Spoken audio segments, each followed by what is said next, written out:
প্রতি বছরের মতো এবছরও শ্রী ননীগোপাল মণ্ডল, শ্রীমতী শান্তারানী মণ্ডল, জয়দেব মণ্ডল, সুখদেব মণ্ডল, বুদ্ধদেব মণ্ডল এভম মণ্ডল পরিবার পক্ষ থেকে আগামী 26শে মে থেকে আসানসোল সেন্ট্রালের কন্যাপুরে বেসিক স্কুল সামনে জ্যোতি জেন পাশের মাঠে শুরু হবে ভাগবত পাঠ। তারই শেষ মুহূর্তের প্রস্তুতি জোর কদমে চলছে। আগত ভক্তদের যাতে কোনো অসুবিধা না হয় তার জন্য পার্কিং থেকে নিয়ে সমস্ত রকমের ব্যবস্থা করা হয়েছে বলে জানিয়েছেন উদ্যোক্তারা। বিগত 17 বছর ধরে হচ্ছে এই ভাগবত পাঠ। উদ্যোক্তাদের তরফে জানানো হয়েছে, এই মুহূর্তে দাঁড়িয়ে আছি সেন্ট্রালে কন্যাপুর বেসিক হাই স্কুলের নিকট জ্যোতিজিম মাঠে। এই প্রত্যেক বছরের মতন এই বছরও শ্রী নন্দীগোপাল মণ্ডল এবং শ্রী শান্তারানী মণ্ডলে এবং মণ্ডল পরিবারের পক্ষ থেকে প্রত্যেক বছরের মতন এই বছরও ভাগবত পাঠ করা হচ্ছে। আসুন জেনে নিই কী বলছেন এখানকার প্রতিপক্ষ। এখানে বিগত 17 বছর ধরে আমাদের সকলে সম্মিলিতভাবে ভাগবত পাঠ হয় এবং শ্রীধাম বৃন্দাবন থেকে প্রতি বছরই নতুন নতুন আমাদের ভাগবত যিনি পাঠ করেন তাকে নিয়ে আসা হয়। এবার আসছেন পুণ্ডরিক গোস্বামী মহারাজ মহাশয় শ্রীধাম বৃন্দাবন থেকে। গত বছর তার আগে বছর ছিলেন অনিরুদ্ধ মহারাজ মহাশয় এবং প্রত্যেকেই নাম করা এবং ভাগবতের রীতিমতন তাদের প্রচার আছে যে ওনারা একজন ভালো প্রবক্তা ভাগবত সম্বন্ধে। এবং এই সুদূর অনেক দূর অঞ্চল থেকে আমরা যেটা প্রতি বছরই দেখছি, অনিরুদ্ধ মহারাজের বেলায় তো আমরা জায়গা দিতে পারছিলাম না, এত লোক হয়েছিল।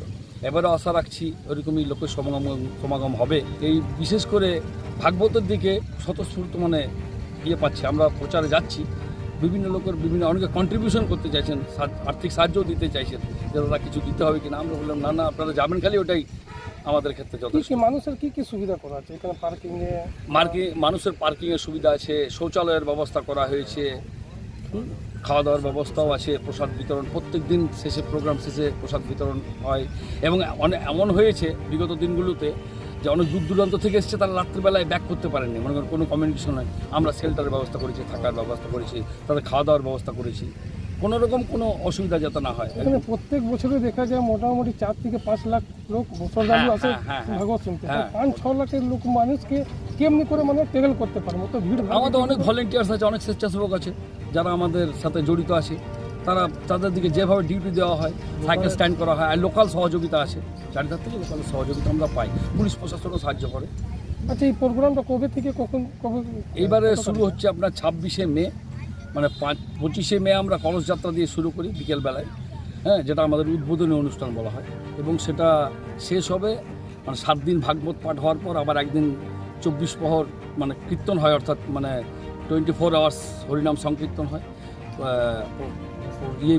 তারপর প্রসাদ বিতরণ হয়, একদিন খিচুড়ি প্রসাদের আয়োজন করা হয়। সেই জন্য অনেক লোক, প্রচুর খাওয়া দাওয়ার ব্যবস্থা হয় সকাল থেকে। আমার নাম রামাঞ্জন রায়। এখানে প্রতি বছর 4 থেকে 5 লক্ষ ভক্ত সমাগম হয়। ভাগবত পাঠের প্রচার আসানসোল সহ বিভিন্ন এলাকায় বিভিন্ন মাধ্যমে করা হচ্ছে। আগামী 26শে মে থেকে 1 জুন পর্যন্ত ভাগবত কথা অনুষ্ঠিত হতে চলেছে। বিকেল 5টা থেকে রাত্রি 8টা পর্যন্ত হবে এই ভাগবত কথাবাচক। শ্রী মন্না ধরেশ্বর বৈষ্ণবাচার্য পূজ্য শ্রী পুণ্ডরিক গোস্বামী জি মহারাজ বৃন্দাবন থেকে আসছেন। ভাগবত উপলক্ষে প্রস্তুতি জোর কদমে চলছে। পুরো শিল্পাঞ্চল বাসীকে অনুরোধ, আপনারা আসুন আর ভাগবতে অংশগ্রহণ করুন।